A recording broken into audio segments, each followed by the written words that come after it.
现在坦克联盟已经是板上钉钉的事儿了。美德开口援乌坦克之后，北约给乌克兰凑了300多辆坦克出来。那么下一步的重点就是战机。乌克兰开始呼吁北约小伙伴加入自己的战斗机联盟，支援点战机过来。F-16、鹰狮、阵风、台风最好，狂风、幻象2000也可以。来者不拒，只要有就行。只是相比较主战坦克，现代战机的复杂程度更高。乌军想要驾驶北约战机参战，起步培训半年。而且北约究竟什么时候援助，现在也没有具体的时间。甚至美英德就明确表示不会向乌提供战机。F-16八字还没一撇，问题这不就来了？有哪几种战机有可能进入乌克兰？战机联盟能不能成？最有可能或者即将进入乌克兰的战机就是 F-16。之前火力军聊了乌军飞行员进入美国训练的事，虽说美国没有给出具体的消息，还表示我没有，你别瞎说，甚至还说不援助战机。但是乌克兰获得 F-16的途径又不是只有美国一家，美国已经公开表示了同意盟国为乌克兰援助 F-16。除去美国，北约保有的 F-16也不少，毕竟欧洲不差钱，都开始换装新一代战机 F-35了。比如丹麦和荷兰都在削减 F-16机队，并且暗示有可能把这些退役的 F-16援助给乌克兰。美国还有一部分 F-16退役后就被转移到私营军事企业了，基本上都是训练机或者当靶子。北约没 F-16的国家也可以从这儿租几架。乌克兰获得 F-16的渠道有很多，从这点来看，如果说美国空军同意盟友援助 F-16不是铺垫，火力军是不相信的。美国之前表示，乌军飞行员没有进入美国训练，大概率还是想掩人耳目，毕竟援助战机是一回事，培训飞行员又是一回事。等到乌军飞行员学有所成，回国开 F-16，谁知道乌军飞行员是怎么开的？毕竟让战机飞很简单。至于 F-16的性能，火力军就不过多赘述了，反正肯定可以满足乌空军的需求。乌军现在用的战机还是老式米格29或者苏27，就光性能这方面 ，F-16甩他们几条街。最主要的是 F-16还能用北约制式武器，可以为北约省去不少麻烦。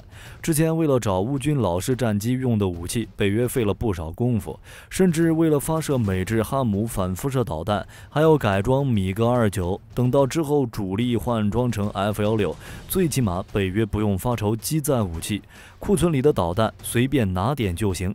至于援乌的型号不好确定，就跟北约援乌的豹2坦克一样 ，F-16的型号也是五花八门。比如丹麦和荷兰，虽说都是中期升级的 F-16AB， 可以发射 AIM-120， 但是雷达和电子系统都相对落伍。私营企业的都是更早期的 F-16， 美军自用的则是 F-16CD， 整体战力差的有点多。除了 F-16， 在乌克兰设想的战机联盟中，还有瑞典的鹰狮。这个可以说是最适合乌克兰的战机。鹰狮战机，瑞典之光，欧洲3雄之一，对地对空侦察样样精通，不仅能担任国土防空工作，还能近地支援。最主要的是短距起降能力不错。当初瑞典为了减少遭遇突袭所受到的伤害，特意加强了战机的短距起降能力。结果就是鹰狮战机能在高速公路上起降，对机场要求不大，维护也比 F-16简单，很适合乌克兰现在的情况。毕竟乌军机场什么情况各位都清楚，而且战机能短距起降，在隐蔽性和安全性方面也不用担心，武器也是一流。在执行对空作战任务的时候，格斗弹可以选择德国的艾瑞斯导弹或者美制的响尾蛇，而中距弹可以选择欧洲本土的流星或者 AIM-120。在担任对地攻击任务的时候，除了能挂在美制的通用航空炸弹以外，还可以挂在铺路石系列激光制导炸弹和 GDAM。最新型号还配备了有源相控阵雷达，也能使用北约标准弹药。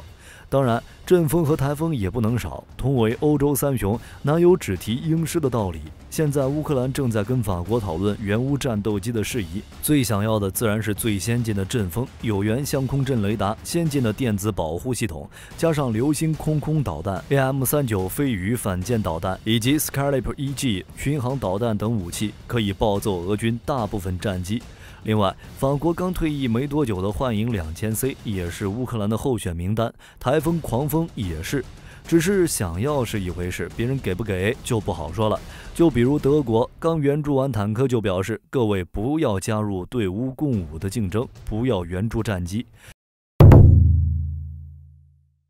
乌克兰目前的想法是希望德国援助个几十架狂风战机，结果德国拒绝了。问题是拒绝就算了，还呼吁其他国家不加入援乌，他不吃饭就算了，还想把锅给砸了。不过火力军预言一波，德国迟早都要被打脸。就比如豹2，去年他也是说德国不会给乌克兰豹2，俄乌战争爆发之后，乌克兰就一直想要豹2，结果不给，其他国家想给，德国还不同意。现在呢，50个国家的国防大臣到德国的美军基地开会，讨论支援乌克兰的问题。波兰还在一旁加火，表示要援助乌克兰豹2，你说给还是不给？结果还是德国政府扛不住压力，同意援乌坦克，还给了豹2 A6这种比较新的型号。估计战机也是一样，而且德国政界已经举国上下要在乌克兰打败俄罗斯。德国的政党在坦克提供确定后，又开始商量战斗机的事宜。就算是按最坏的打算考虑，德国不援乌战机也无所谓，德国不给，其他国家给也一样。我们并不能排除美国、法国等北约成员国对乌援助战机的可能。就比如最典型的 F-16，全球目前有超过50个国家和地区拥有该型战机，没有理由或任何合理的解释，乌克兰得不到 F-16或其他第4代战机。其次，按照美国的说法，对乌援助什么武器取决于乌克兰需要什么。那现在乌克兰要战机合情合理，毕竟坦克想要在战场上发挥作用，必须有战机提供空中掩护和支援。更何况坦克也属于是重型攻击型武器，既然北约已经跨过红线，向乌克兰提供坦克，那也不差战机这一项。如果按照法国目前说的，向乌克兰转移战机的前提条件就是不会导致局势升级到俄罗斯与北约之间的冲突。确实，战机这东西比坦克跑得远。乌克兰获得航程动辄数百上千公里的战斗机以及配套的远程导弹之后，很难保证乌军不会将打击范围扩大到俄罗斯境内。不过就目前的情况来看，这点不算问题。一是俄罗斯也没这个实力向北约开战，二就是乌克兰打击俄本土也只是合理反击，毕竟是俄罗斯先不当人，偷袭乌克兰本土的基础设施，乌克兰揍回来也只是以其人之道还其人之身，完全合理合法。至于核武，俄罗斯不太会用。还是那句话，核大棒威胁全世界的言论已经不管用了。美国都修改了对乌俄战争的威胁评估，向美国看齐就行。所以火力军的看法是，战机联盟一定会成。北约援乌战机是大势所趋。乌俄战场当前的形势非常严峻，俄军在巴赫穆特、乌赫莱达尔以及顿涅茨克其他地区不断发起攻击，武器供应是必须的。只是战机的型号没乌克兰想的那么多。最典型的法国与瑞典，乌克兰想要法国的阵风，各位觉得会给吗？法国虽然有个达索战机的质量没问题，但是数量不多，阵风战机还没全部换上呢，大概率不会给乌克兰，最大的可能还是幻象2000。按照法国的装备更新计划，使用最新型号的阵风取代幻象，退役下来的幻象2000不就可以给乌克兰了？还有鹰狮，瑞典也不会给，估计也是租几架 F-16。同时，对于乌军而言，培训时间也是问题。相比较主战坦克，战机的复杂程度要高得多，培训时间更长。如果单纯在天上飞，几个星期的时间就够了。但是想要开着战机作战，起步半年，好吧？还有后勤。乌克兰的机场还是按照苏联标准建的，不太适合北约战斗机，这点到后面会好一点。而且根据卫星图片显示，乌克兰正在修整机场，已经做好了接收战机的准备。同时，维护人员团队也是难题。按照北约的标准，每架战机需要配备10名技术人员，才能保证可用状态。从这点看，联盟的战机数量不会多。不过，就算是如此，也足以改变乌俄战场的现状。就跟乌克兰之前说的那样，只需要2个 F-16中队。